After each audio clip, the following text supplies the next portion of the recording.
નમસ્કાર, સ્પેશિયલ રિપોર્ટમાં આપનું સ્વાગત છે। હું છું આપની સાથે ઝરણા। રશિયા યુક્રેન યુદ્ધ ચાલી રહ્યું છે, તેવામાં દુનિયા પર તોડાઈ રહ્યો છે પરમાણુ યુદ્ધનો ખતરો, જેમાં અમેરિકાનું નામ છે, રશિયાનું નામ છે, ચીન અને ભારત સાથે સાથે પાકિસ્તાનનું પણ નામ છે। પરમાણુ હથિયારો બનાવવાની હોડ જામી છે। દુનિયામાં પરમાણુ હથિયારોનો ખડકલો થઈ રહ્યો છે, ત્યારે પરમાણુ યુદ્ધ અને વિશ્વ યુદ્ધને લઈને જે પણ ડર આજે દુનિયામાં ઊભો થયો છે, તેને લઈ દરેક સવાલના જવાબ આજે અમે તમને અમારા સ્પેશિયલ રિપોર્ટમાં આપીશું।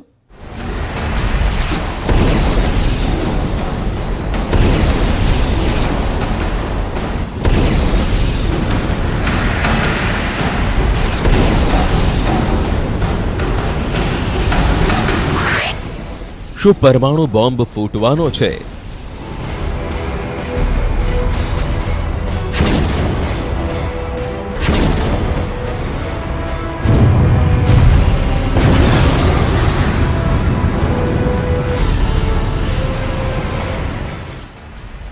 શું પરમાણુ બોમ્બથી ફરી દુનિયા હચમચશે?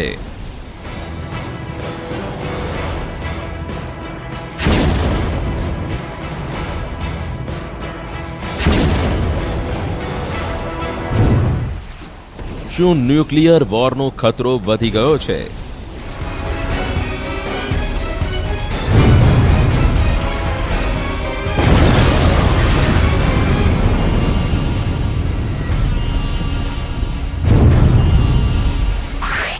જો પરમાણુ યુદ્ધ થયું તો મોટો પરમાણુ બોમ્બ ફૂટશે કે પછી નાના પરમાણુ બોમ્બ બરબાદીનો શંખનાદ કરશે?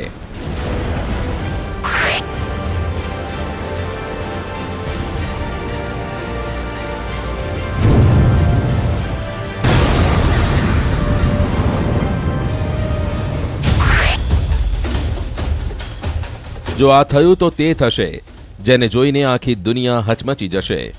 જો પરમાણુ બોમ્બ ફાટશે તો આખી દુનિયાની તસવીર પૂરી રીતે બદલાઈ જશે। આ બોમ્બ દુનિયાના જે ભાગ પર પડશે તે વિસ્તાર વેરાન થઈ જશે, ત્યાંની ધરતી વેરાન થઈ જશે। જો ન્યુક્લિયર વોર થયો તો તેની આગળ યુક્રેન યુદ્ધના આ વિસ્ફોટો બહુ નાના સાબિત થશે। જો પરમાણુ યુદ્ધ થયું તો વિસ્ફોટ કેટલાય ગણો મોટો થશે, જોરદાર થશે, કેમ કે ન્યુક્લિયર બોમ્બથી વિસ્ફોટો કરનારો બોમ્બ હજુ આવવાનો બાકી છે। ન્યુક્લિયર યુદ્ધની આ વાતો હવાઈ નથી, આ એકદમ સચોટ વોર્નિંગ છે। SIPRI એટલે કે Stockholm International Peace Research Institute મુજબ દુનિયામાં વધતા તણાવના કારણે પરમાણુ હથિયારોના ઉપયોગનું જોખમ દશકાઓમાં અનેક ગણું વધી ગયું છે। દુનિયામાં પરમાણુ હથિયારોની સંખ્યા વધવાની આશંકા છે। આ ચેતવણી SIPRIએ પોતાના 2022ના વાર્ષિક रिपोर्ट लॉन्च करनारा समरी रिपोर्ट में कही है। सीपरी की ये रिपोर्ट या कहें दुनिया में परमाणु हथियारों के इस्तेमाल होने की चेतावनी बहुत ही बड़े खतरे का अलार्म है, क्योंकि सीपरी ने अपनी एनुअल रिपोर्ट में दुनिया में बढ़ते तनाव की बात कही है। तेवामां આગળ વધતા પહેલા તે જાણવું ખૂબ જરૂરી છે કે હાલમાં દુનિયામાં કેટલા મોરચા પર યુદ્ધને પ્રોત્સાહન આપનારો તણાવ ચરમસીમા પર છે। પહેલું પરમાણુ ફ્રન્ટ બન્યું છે યુક્રેન યુદ્ધ। રશિયા અને યુક્રેન વચ્ચે 3.5 મહિના કરતાં વધુ સમયથી યુદ્ધ ચાલી રહ્યું છે। પુતિન કેટલીય વાર દુનિયાને પોતાના પાવરફુલ પરમાણુ બોમ્બની યાદ અપાવી ચૂક્યા છે। બીજું ન્યુક્લિયર ફ્રન્ટ બાલ્ટિક દેશોમાં નાટો અને રશિયા વચ્ચે ખુલી શકે છે, જ્યાં ન્યુક્લિયર ટેન્શન વધવાની આશંકા છે। ત્રીજો મોરચો ઉત્તર કોરિયાના કિમ જોંગ ખોલી શકે છે, જેની પરમાણુ ભૂખ સતત વધી રહી છે, જે દક્ષિણ કોરિયા, જાપાન સહિત અમેરિકા માટે માથાનો દુખાવો સાબિત થઈ શકે છે। ચોથો પરમાણુ મોરચો ચીન ખોલી શકે છે, કેમ કે પરમાણુ બોમ્બનો મોટો ખડકલો રાખનારું ચીન તાઇવાનને પોતાના નકશામાં ભેળવવા આતુર છે। જો ચીન તાઇવાન પર હુમલો કરે છે તો સંભાવના પરમાણુ યુદ્ધની ઊભી થઈ શકે છે। પાંચમો ન્યુક્લિયર વોર ફ્રન્ટ ઇઝરાયલ અને ઈરાન વચ્ચે ખુલી શકે છે। જો આ 5 મોરચામાંથી કોઈ પણ એક મોરચા પર પરમાણુ યુદ્ધ થયું તો પરિણામ ખૂબ ખરાબ આવશે। જો પરમાણુ યુદ્ધ થયું તો સીધા 2 કરોડથી વધુ લોકોના મોત થશે। 2 અબજ લોકોને ભૂખમરાનો સામનો કરવો પડશે। દુનિયાનું અડધું ઓઝોન પડ સમાપ્ત થઈ જશે। ધરતીનો એક મોટો ભાગ કાળા ધુમાડામાં ફેરવાઈ જશે। સૂર્યનો પ્રકાશ સારી રીતે ધરતી પર નહીં પહોંચી શકે. દુનિયામાં ચોમાસાની સિસ્ટમ ખોરવાઈ જશે. પરમાણુ બોમ્બ એવા બોમ્બ હોય છે જે ન્યુક્લિયર રિએક્શનના કારણથી બહુ નાના હોવા છતાં મોટું નુકસાન કરી શકે છે. આ બોમ્બ ન્યુક્લિયર ફ્યુઝન એટલે કે પરમાણુ સંલયન કે પછી ન્યુક્લિયર ફિઝન એટલે કે નાભકીય વિઘટનના ફોર્મ્યુલા પર કામ કરે છે, જે વિસ્ફોટ પછી મોટી તબાહી લાવે છે.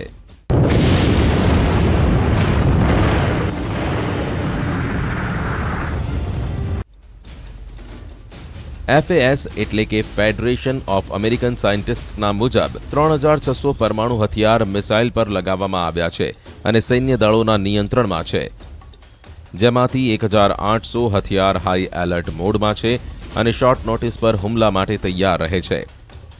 રશિયાએ 1600 હથિયાર મિસાઇલ પર તૈનાત કરી રાખ્યા છે. અમેરિકાએ પણ એટલી જ સંખ્યામાં હથિયારો તૈનાત કરી રાખ્યા છે. ફ્રાન્સે 280 અને બ્રિટને 120 પરમાણુ હથિયાર તૈનાત કરી રાખ્યા છે. સ્ટોકહોમ ઇન્ટરનેશનલ પીસ રિસર્ચ ઇન્સ્ટિટ્યૂટે પોતાના 2022ના વાર્ષિક રિપોર્ટમાં આશંકા વ્યક્ત કરી છે કે વૈશ્વિક તણાવના કારણે શીત યુદ્ધ પછી પહેલીવાર પરમાણુ હથિયારોની વૈશ્વિક સંખ્યા જલ્દીથી ફરી વધી શકે છે. પરમાણુ બોમ્બ બનાવવાની શરૂઆત સૌથી પહેલા અમેરિકાએ સેકન્ડ વર્લ્ડ વોર દરમિયાન કરી હતી. અમેરિકાએ વર્ષ 1942માં પરમાણુ હથિયાર બનાવવા માટે મેનહેટન પરિયોજનાની શરૂઆત કરી હતી, જેમાં $2 અબજ ખર્ચ આવ્યો હતો, જે આજની તારીખમાં 2 લાખ કરોડ ભારતીય રૂપિયા બરાબર છે. પછી રશિયા, બ્રિટન અને ફ્રાન્સ જેવા દેશ એટોમિક હોડમાં સામેલ થઈ ગયા. દુનિયામાં પરમાણુ બોમ્બની સંખ્યાના ગ્રાફને ધ્યાનથી સમજવાનો પ્રયાસ કરીએ તો વર્ષ 1945માં 2 પરમાણુ બોમ્બથી વધી વર્ષ 1985માં કોલ્ડ વોરના અંતિમ સમયમાં આખી દુનિયામાં પરમાણુ હથિયારોની સંખ્યા ટોપ પર હતી. તે સમયે પરમાણુ બોમ્બની સંખ્યા 66,449 સુધી પહોંચી ગઈ હતી. Bulletin on the atomic scientist દ્વારા બનાવવામાં આવેલા ડેટા પરથી ખબર પડે છે કે 1986 પછી પરમાણુ બોમ્બની સંખ્યા ઓછી થતી ગઈ. ફેડરેશન ઓફ અમેરિકન સાયન્ટિસ્ટ મુજબ 1990ના દશકાની તુલનામાં હાલના દિવસોમાં પરમાણુ હથિયારો નષ્ટ કરવાની સ્પીડમાં ઘટાડો જરૂર થયો છે, પણ એક અંદાજ મુજબ દુનિયામાં હાલમાં 13,900 પરમાણુ બોમ્બ છે. જો કે શીત યુદ્ધ પછી પરમાણુ હથિયારોની સંખ્યામાં ઘટાડો થયો છે. જો કે આજે પણ દુનિયામાં કેટલાય દેશો પાસે હજારોની સંખ્યામાં હથિયાર છે. રશિયા પાસે હજુ પણ 6,500 પરમાણુ હથિયાર છે. અમેરિકા પાસે 6,185 હથિયાર છે. ફ્રાન્સ પાસે 300, ચીન પાસે 290, બ્રિટન પાસે 215, ઇઝરાયલ પાસે 80, પાકિસ્તાન પાસે 140થી 150, ભારત પાસે 130થી 140 અને ઉત્તર કોરિયા પાસે 20થી 30 परमाणु हथियारनी संभावना है। दुनिया के कुल 9 देशों के पास एक से बढ़कर एक ताकतवर एटम बम है, जिसमें से अगर कोई देश एटम बम का बटन दबा दे तो दुनिया का नक्शा बदल सकता है। रूस और अमेरिका के पास तो इतने पावरफुल एटम बम हैं जिससे वो आधी दुनिया का नामो निशान मिटा सकते हैं। युद्ध में परमाणु बॉम्बनो उपयोग मात्र एकवार बीजा विश्व युद्ध दरमियान जापान विरुद्ध थयो हतो। हिरोशिमा અને નાગાસાકી પર પરમાણુ હુમલા બાદ જાપાન ઘૂંટણીએ પડી ગયું હતું અને બીજું વિશ્વયુદ્ધ સમાપ્ત થઈ ગયું હતું। સિપરેનું માનીએ તો 76 વર્ષ પછી ફરી એકવાર પરમાણુ યુદ્ધની આશંકા વધી ગઈ છે। ધ ન્યૂયોર્ક ટાઈમ્સના એક રિપોર્ટ મુજબ દુનિયાના જાણીતા યુદ્ધ વિશ્લેષકોનું માનવું છે કે પુતિનની સેના કોઈપણ પરંપરાગત યુદ્ધને પરમાણુ યુદ્ધમાં ફેરવી શકે છે। તેનો અભ્યાસ પણ કરી ચૂકી છે। ખાસ કરીને યુક્રેન યુદ્ધના મેદાનમાં ભારે નુકસાન પછી રશિયાની સેના આવું કરી શકે છે। પરમાણુ હથિયાર બે પ્રકારના હોય છે, એક સ્ટ્રેટેજિક પરમાણુ હથિયાર અને બીજા ટેક્ટિકલ પરમાણુ હથિયાર એટલે નાના પરમાણુ બોમ્બ, જે સીમિત વિસ્તારમાં તબાહી મચાવે છે। 23 ફેબ્રુઆરીએ રશિયાએ જ્યારે યુક્રેન પર હુમલો કર્યો હતો ત્યારથી લઈ અત્યાર સુધી યુક્રેનની જમીન કાળી અને આકાશ લાલ થઈ ગયું। રશિયા યુક્રેન પર તમામ પ્રકારની યુદ્ધ નીતિ અને હથિયારો અપનાવી રહ્યું છે, સતત માઇન્ડ ગેમ રમી રહ્યું છે। તેના હવે પછીના સ્ટેજને પરમાણુ બોમ્બનો ઉપયોગ માનવામાં આવે છે। જેના સંકેત રશિયાના રાષ્ટ્રપતિ વ્લાદિમીર પુતિન કેટલીય વાર આપી ચૂક્યા છે. તેવામાં આગામી કેટલાક દિવસોમાં તે થઈ શકે છે જેનાથી આખી દુનિયા હચમચી જાય. દાવો કરવામાં આવી રહ્યો છે કે પુતિન પોતાના હથિયારોમાં સૌથી ખતરનાક બોમ્બ યુક્રેન વિરુદ્ધ ઉપયોગ કરવાનું મન બનાવી ચૂક્યો છે. બ્રિટનની ગુપ્તચર એજન્સીએ તો તે પણ શંકા વ્યક્ત કરી છે કે રશિયાએ યુક્રેન વિરુદ્ધ નાના ન્યુક્લિયર બોમ્બનો ઉપયોગ કર્યો તો તેના વિનાશકારી પરિણામ હોઈ શકે છે. જો રશિયાએ પોતાના મીડિયમ પાવર એટલે કે 10 કિલો ટન શક્તિવાળા ટેક્ટિકલ ન્યુક્લિયર બોમ્બ યુક્રેનની રાજધાની કીવ પર ફેંક્યા તો આગના કારણે 200 મીટર સુધી બધું જ બળીને ખાખ થઈ જશે. એર બ્લાસ્ટ 1 પછી 1 કિલોમીટર સુધી આંચકા અનુભવાશે. 5 કિલોમીટર સુધી રેડિયેશન ફેલાઈ જશે, જે ના માત્ર જીવલેણ હશે પણ પેઢીઓને બીમાર કરશે. 1 લાખથી વધુ લોકો માર્યા જશે. એર બ્લાસ્ટ 2માં 2 કિલોમીટર સુધી ઇમારતો ધ્વસ્ત થઈ જશે. 6 કિલોમીટર સુધી થર્મલ રેડિયેશનની અસર થશે. 2 લાખ લોકો રેડિયેશનની ઝપેટમાં આવી જશે. એર બ્લાસ્ટ 3 પછી 15 કિલોમીટર સુધી બારીઓના કાચ તૂટી શકે છે. 20 કિલોમીટરના વિસ્તારમાં તબાહી આવી શકે છે. નાના પરમાણુ બોમ્બ રશિયાના મહાવિનાશક હથિયારોમાંથી એક છે. જો કે મોટા પરમાણુ બોમ્બથી ઓછી તબાહી થાય છે, પણ આ તબાહી યુક્રેન યુદ્ધની તસવીર બદલનારી સાબિત થશે. તેવામાં વિચારો, નાના પરમાણુ બોમ્બના બદલામાં મોટા પરમાણુ બોમ્બનું બટન દબાઈ ગયું તો ધરતી પર કેવી તબાહી આવશે. તો પરમાણુ હથિયારોની હોડમાં ચીન પણ પાછળ નથી. ચીને પણ પોતાના પરમાણુ હથિયારો તૈયાર કર્યા છે. ચીને પોતાના જૂના હથિયારોની જગ્યાએ નવા પરમાણુ હથિયારોથી પોતાના ગોડાઉન ભરવાના શરૂ કર્યા છે. ચીનના સંરક્ષણ મંત્રીએ આ અંગે કેટલાક ફોડ પાડ્યા છે. આ રિપોર્ટને તમે જોશો તો ચીનના ખતરનાક પરમાણુ પ્લાન વિશે તમને ખબર પડશે.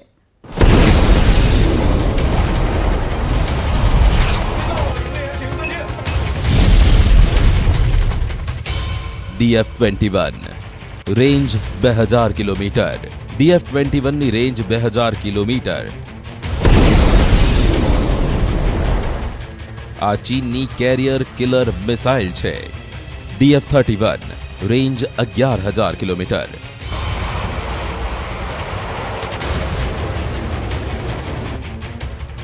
ચીનની DF-41 તેની રેન્જ 15000 કિલોમીટર છે. ચીનની બહુ મોટી પરમાણુ મિસાઇલ DF-5 રેન્જ 13000 કિલોમીટર છે. ચીનની સબમરીનમાંથી છોડી શકાય તેવી મિસાઇલ રેન્જ 8000 કિલોમીટરથી વધુ.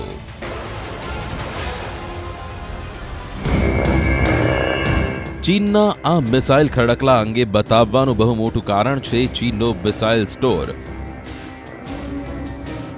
અત્યારે દુનિયામાં બહુ મોટો પડકાર ઊભો કરી રહ્યો છે. ચીનની એવી મિસાઇલ જે અમેરિકા સુધી હુમલો કરી શકે છે, તેને લઈ વ્હાઇટ હાઉસે તરત કંઈક કરવું પડશે, નહીંતર બહુ મોડું થઈ જશે. કેમ કે ચીનના સંરક્ષણ મંત્રીએ એવું નિવેદન આપ્યું છે કે અમેરિકાને missile defence system super active મોડમાં રાખવી પડી શકે છે.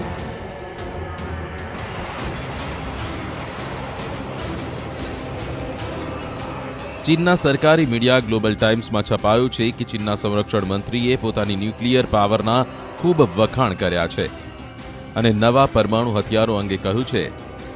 સમાચાર અમેરિકા પણ પહોંચ્યા છે અને ત્યાંના મીડિયામાં છપાઈ રહ્યું છે કે ચીનના સંરક્ષણ મંત્રી પોતાની પરમાણુ શક્તિને યોગ્ય ઠેરવી રહ્યા છે.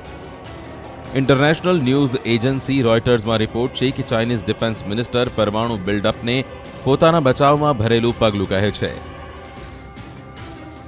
પોતાની ખતરનાક પરમાણુ મિસાઇલ અને પોતાના પરમાણુ બોમ્બ પર પહેલીવાર ચીન આટલું ખુલીને બોલી રહ્યું છે. અત્યાર સુધી ચીન પોતાના પરમાણુ ખડકલા અંગે મૌન રહેતું હતું અને ચૂપચાપ પોતાની રેન્જ વધારવા પર કામ કરતું હતું. તે હવે દુનિયાને કહી રહ્યું છે કે તેના ન્યુક્લિયર હથિયારોને સામાન્ય ન સમજવામાં આવે. એક રીતે તે તાઇવાનના મુદ્દા પર અમેરિકાને ચેતવણી આપી રહ્યું છે. 中国非常不愿意发生这样的内战，但也将坚决粉碎任何台独的图谋。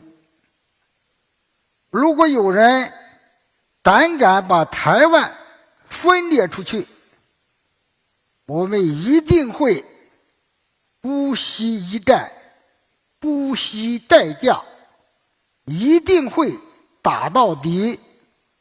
这是中国不二的。 ચીનની બે મિસાઇલ અત્યારે બહુ ચર્ચામાં છે.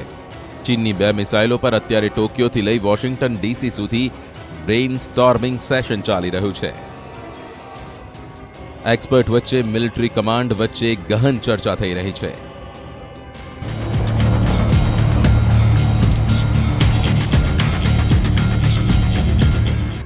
ચીનનું યુદ્ધ કરનારું મોડલ કેવું હશે? સૌથી પહેલા હુમલો કરશે. આ બધી વાતો વચ્ચે ચીનના બે ખતરનાક મિસાઇલોનો ડર વધવા લાગ્યો છે. કેમ કે ચીનના આ મિસાઇલ પાવરે વિશ્વયુદ્ધવાળો ખતરો ફરી જીવિત કરી દીધો છે. આખી દુનિયામાં સવાલ પૂછાઈ રહ્યા છે કે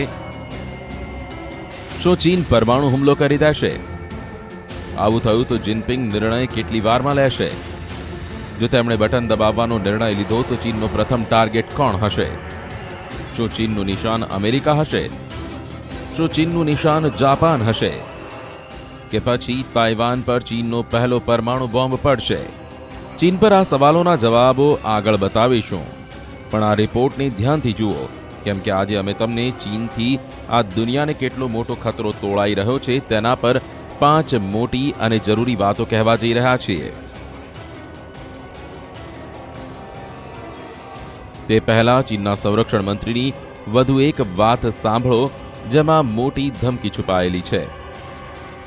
把自己的意志强加于人，更不能以多边主义之名行单边霸凌之实，是打着自由开放的旗号，拉帮结伙搞小圈子，绑架裹挟地区国家，针对特定的国家渲染冲突对抗，打压遏制围堵别人。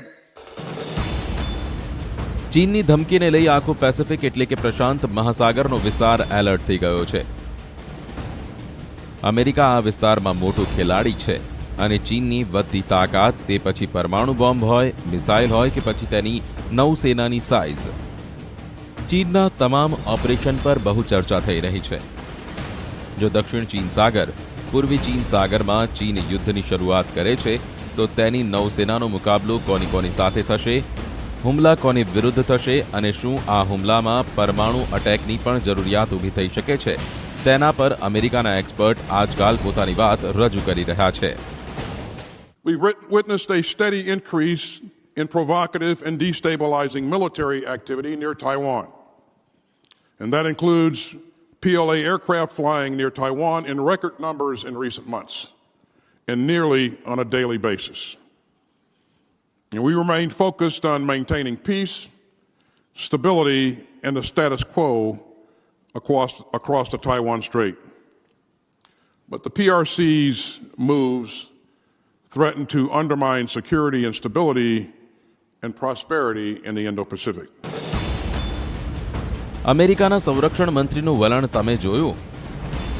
લાગે છે કે અમેરિકા દુનિયાના આ મોરચા પર કંઈ કરવાનું વિચારી રહ્યું છે. ખતરો એટલા માટે મોટો છે કેમ કે જ્યારે દુનિયા યુક્રેન યુદ્ધમાં વ્યસ્ત છે તો ચીન સૌથી મોટા યુદ્ધની તૈયારી કરી રહ્યું છે. ચીન સતત પોતાના વિસ્તારની આસપાસ સાથે તાઇવાન અને જાપાનના આંગણા સુધી યુદ્ધાભ્યાસમાં લાગેલું છે. આ એવા યુદ્ધનો ખતરો છે જેમાં દુનિયાના બે મોટા સુપર પાવર એકબીજા સાથે ટકરાઈ શકે છે અને તેની અસર આખી દુનિયા પર થઈ શકે છે. કેમ કે ખતરો આવી મિસાઇલોનો પણ છે જે હજારો કિલોમીટર દૂરથી ફાયર કરવામાં આવી શકે છે. જો આવું થયું તો દુનિયાની સૌથી ઘાતક મિસાઇલ અમેરિકા અને ચીન વચ્ચે છોડવાની શરૂઆત થઈ તો તબાહી જ તબાહી જોવા મળશે. જ્યારે આ દેશોના સૌથી ખતરનાક ફાઇટર અને બોમ્બર દુનિયાને પોતાના બોમ્બ મારાથી હચમચાવી નાખશે. ચીનના સંરક્ષણ મંત્રીના નિવેદનથી સવાલ ઊભો થાય છે કે શું ચીન અને અમેરિકા વચ્ચે મહાયુદ્ધ થવા જઈ રહ્યું છે જે દુનિયાને વિશ્વયુદ્ધની આગમાં હોમશે. 这个武器试验都在搞，这也没什么大惊小怪的。中国搞点武器试验、科学技术的发展，这不正常吗？ ચીનના સંરક્ષણ મંત્રી નવા હથિયારોની વાત કરી રહ્યા છે. તેઓ નવી ટેકનોલોજી તૈયાર કરવા પર ભાર મૂકી રહ્યા છે. આ બધું અમેરિકા અને જાપાનને કાઉન્ટર કરવા માટે, તેમાં કોઈ શંકા નથી. યુદ્ધની સ્થિતિમાં ચીનની નૌસેના અને ચીનની રોકેટ ફોર્સ શું કરી શકે છે તેના પર centre for a New American security નામની સંસ્થાના રિસર્ચ રિપોર્ટમાં 2 મોટા પોઈન્ટ્સ સમજાવવામાં આવ્યા છે.